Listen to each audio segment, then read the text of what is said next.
independence and courage. Just like my mother before me, I had to grow up fast. And just like my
she's given me.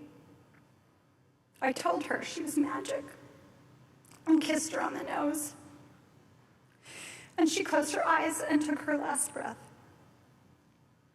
And I started to see the real picture of my mother's life. It's not the one of her stuck in a gorge.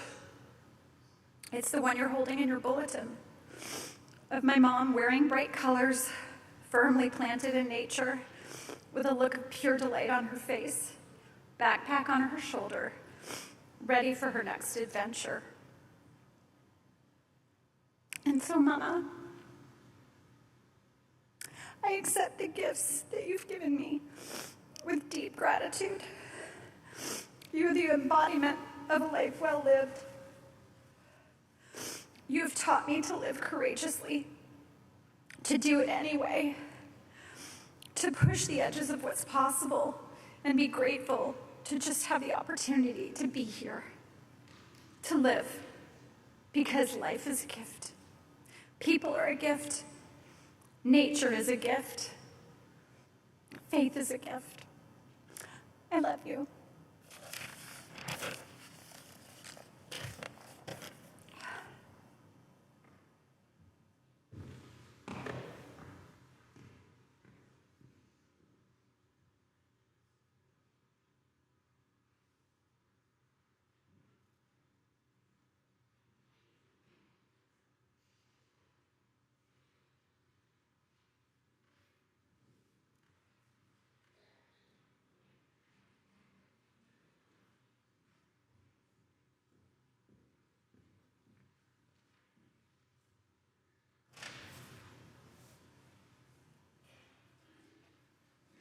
Okay.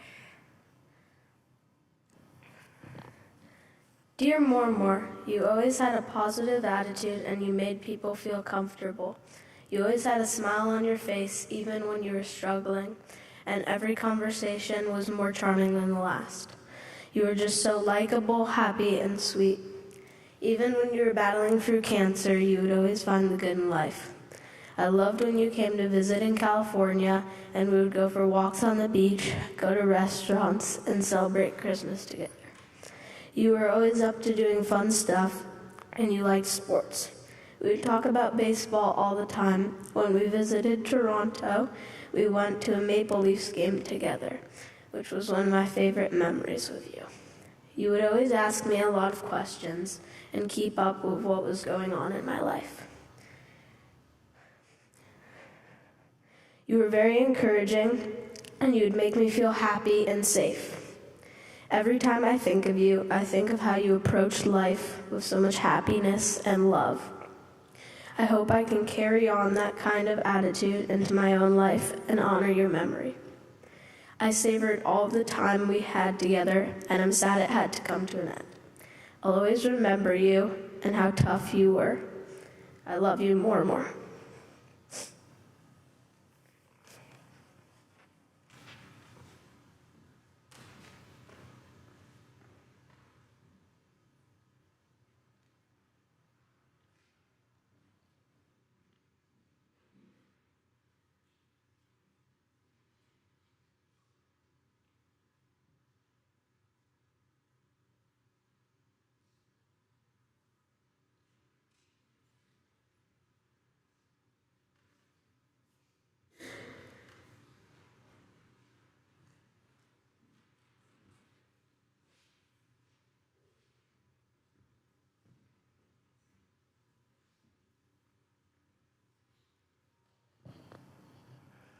Welcome all. My name is Carl Blindheim. I'm a friend of wonderful Elisabeth. Thank you for inviting me to be part of. Appreciate it. Did a lovely job.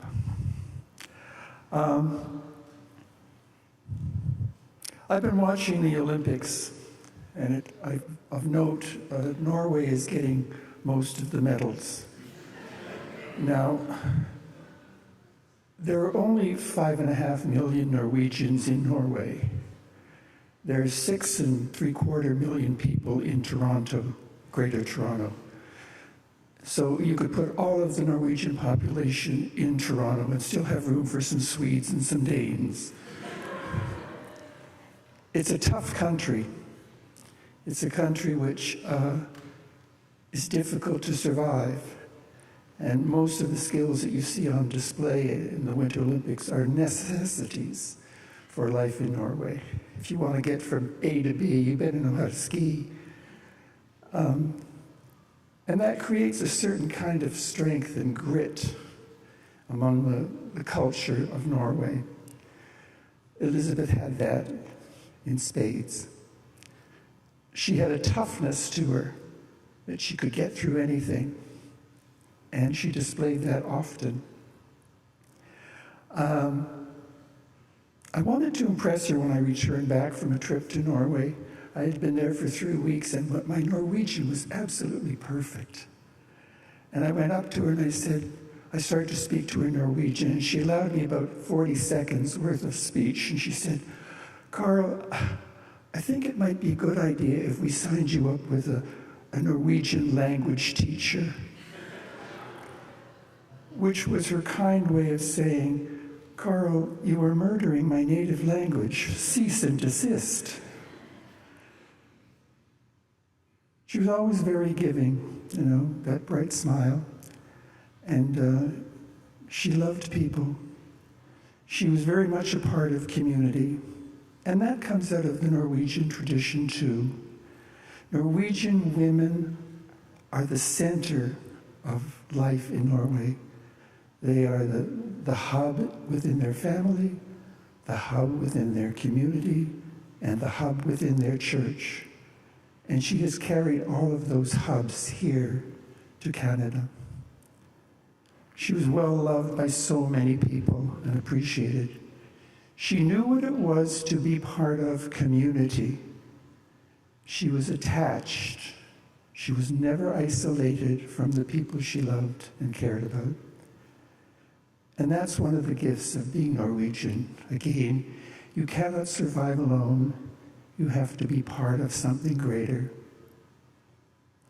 The amazing thing about the last few days, weeks of her life, was that strength. I remember Valerie and I went to the hospital, and we met up with Linda, who's here today. And as they were speaking with each other, I could see that she was starting to get a little tired, and she was leaning back. And so I took a moment just to walk around the bed, and I, in Norwegian, said, "Ja, det må være vanskelig for deg, ja?" And she says, "Nei." That means things are pretty bad. They're pretty hard for you right now, aren't they? And she said, "No, it's just life." And I gave her a kiss on the forehead, and I told her that she was loved. That was a special moment for me. It was my goodbye to her, and I knew that in that moment. And that was the great gift that she was able to give me. When I walked away, I had a chance to talk to Karen, and I spoke to her. I said, "I'm amazed at how much you've given to your mom, the care, the time, the care, the commitment that you've given to your mom in her passing." And she said to me, "No, this was a calling. A calling. That is a spiritual word. When we are called to do something, we know that we are being held in the hands of a higher power. That's a gift. Every day we have the opportunity to be better than we think we were. That's what Elisabeth taught us. We can be better human beings just by being more authentic and living a life that cares about others. I'm so blessed to have been part of her life, and I know that most of you who are here today know that better side of her as well. So when you go from here, go with purpose, go with love. Know that you are carried and cared for by a power greater than yourself. And most of all, know that you are in the presence of love. Thank you again.